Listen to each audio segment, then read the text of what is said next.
في نص ساعة تنجموا تعملوا أبن فطور وإلا أبن عشاء، حويجة سهلة ماهلة وتحضر في رمشة عين.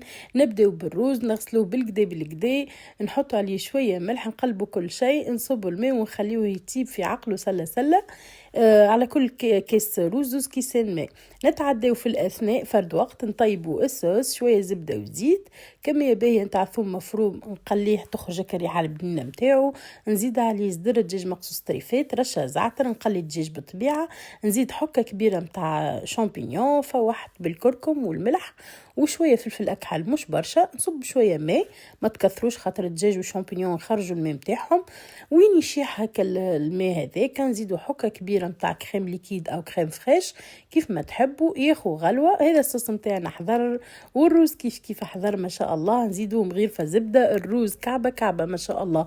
وهذا الفطير متاعنا أو العشاء متاعنا حاجة سهلة مالة وتحضر فيسع. إن شاء الله وصفتي اليوم عجبتكم، بسلامة.